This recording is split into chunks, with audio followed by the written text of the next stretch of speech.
There we go. All right. So we have been talking a lot about how you've gotten out of Christianity through atheism. Now you're looking for God, and you recognize that there's a much bigger thing, reality, than what most people think of God. It was like the creator. In fact, the deists have a pretty good idea of things. You know, real deist is that God created everything and then he laid off. An example of that is, imagine that you've got a very, very old, high quality chemist in his chemistry lab. And he made a bomb so big that he blew himself up and everything else. Yeah. That God became the part of the creation in that blast. The old chemist now is part of the reality. In fact, it is the reality. And we're still in that blast. They talk about the Big Bang. We're still in it. It's still banging. You know, a big bang is when things are all flying around in turmoil, you know, like a Yes. hurricane and houses are on. Well, that's reality. That's how things are. The Buddha talks about it in the sense of anicca. Anicca vata sankhara. Everything is in flux. Nothing is stable. Your mind is not stable. Your body is not stable. The porch you're sitting on is not stable. The headphones you're wearing is not stable. They're going to rot and fall apart. Your ears are not stable. Nothing is stable. Everything arises and passes away. There's nothing to hold on to. Nothing to hold on You're to. just falling. And if you hold on to something, you're still falling with it. So, It's can an you illusion. enjoy the fall? So far, so good. Yeah. That's very difficult to do. And of No, course, it it's takes not. practice. It's not difficult. It's But in not. fact, when you call it difficult, you're making a huge mistake. It's Yes. not difficult. It's easy to do, just to forget all about it and says, wow, I'm already okay. This is good enough.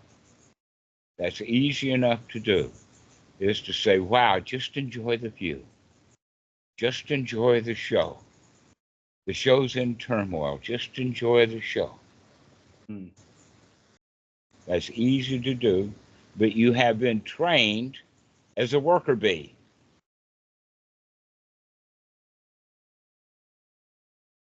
You've been trained as a victim, and you can come out of your victimhood into being the guy who is such a feeling of champion that he doesn't have to fix anything. Everything is already just fine. When you are actually out there trying to fix things, you're actually trying to fix God. You think that God himself is broken or itself. Is God okay? Is he already fine? If he's already okay, then what's the work? Everything is already just fine. He's okay. You're okay.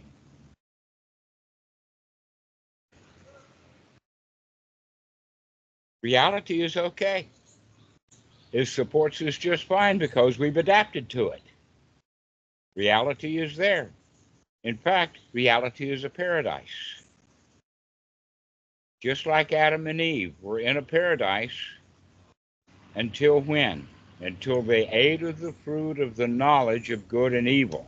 Mm-hmm. What is eating of the fruit? It's not an apple. It's not an orange or a banana or a pear. Making things Eating good of or the bad. fruit means putting up with the results. And the results of their knowledge of good and evil threw them out of paradise. That was the result. How is that? It's because they judged their paradise. Oh, this is good and this is bad. Oh, this is okay and that's evil. And they did that to paradise, and by the possibility of that, paradise itself wasn't destroyed, but they destroyed it in their own mind. So it's our judgments. How And we can one judge things out of our ignorance and out of our delusion that we are not okay, that we are in fact the victims. We're the losers. How can one take how can one ratify the position of famine and the tragedies I can have a famine. and And in not fact, label it? Ajahn taught me in the sense of monks live like lions. A lion will make the kill, and then he'll eat and he'll feast and he'll get his belly full, and then he'll go for a week without eating. You can fast. I fasted as long as 30 days. The difference between fast and famine is fast is a challenge, famine is a terrible tragedy, and it's all in your own mind, the difference. The reality is you're not eating. So one should not put a judgment of whether something is good or bad on a situation. Now, somebody could be. You have to learn to do that. Then, in fact, there is a middle path, and the way to look at it instead of good and bad is this dukkha or is this not dukkha? Are you satisfied or are you not satisfied? You see, good and bad comes from feelings. The feeling I like it means I want it. The feeling of not liking means I want to get rid of it. If I like it and I want it, it must be good. And if I don't like it and want to get rid of it, it must be bad. There is where good and bad comes from. It comes from emotion. It doesn't come from some God out there. God's just real. Reality is just real. And enlightenment is learning to see real as real without judging it. So would the Buddha sort of categorize a dictator or somebody like that as if they're doing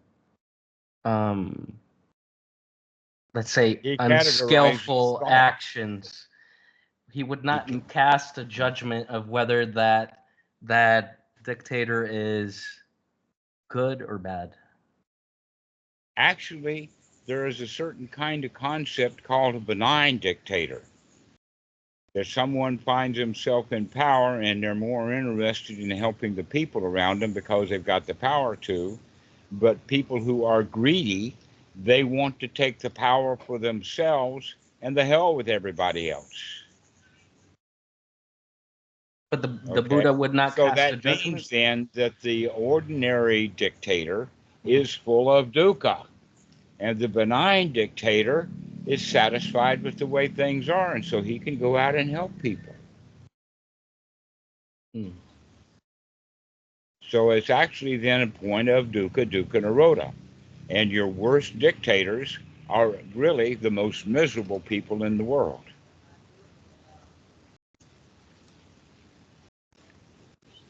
But the Buddha would not cast a judgment onto whether... They do that themselves. They don't need a Buddha to cast judgment. He don't care. Of course, I understand that he doesn't care, but it would never come out. So that dictator is the one who is putting the judgments on it. It would never come out of the Buddha's mouth or something like that dictator is bad? No. No. You could say that dictator is suffering. That dictator is dissatisfied. That dictator is full of greed. And there's an obvious reason for not doing that. Can you clarify the reason why it's not done in Buddhism? Because we can leave it the way that it is and be satisfied. To where people are calling it good and bad, they want it good and they don't want it bad. People who use the words good and bad are doing so out of ignorance. They don't realize that their good and bad happens to be the way that they feel at the moment.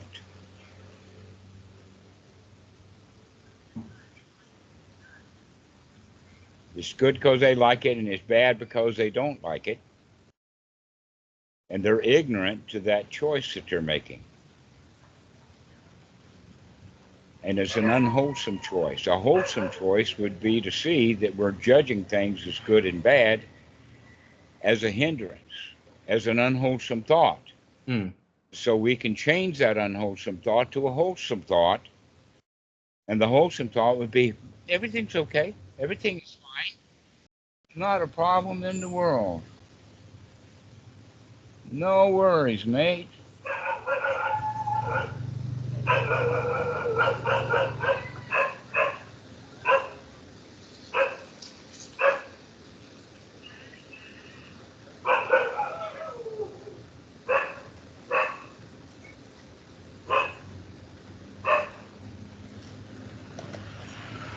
Okay, I've got somebody who is coming to visit me now. I see. So we can continue on, but hang on, let me see if I can see you. Okay.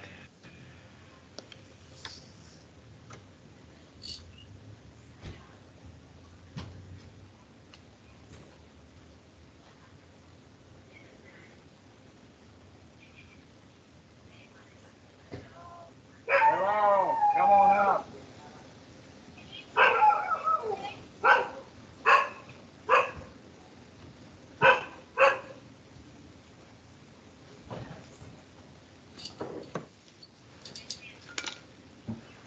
Yes, she has arrived.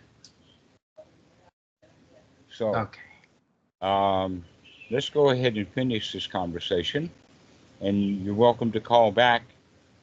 But reflect upon this, that your world is a world of hurt, desire, want, etc., mostly because of your unwholesome thoughts. And you can change those thoughts into happy thoughts.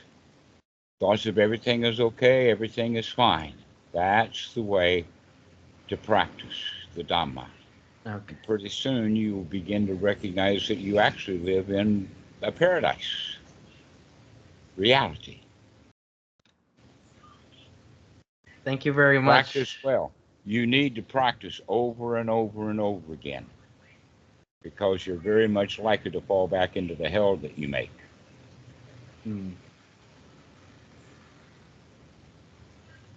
All right, so we'll see you later.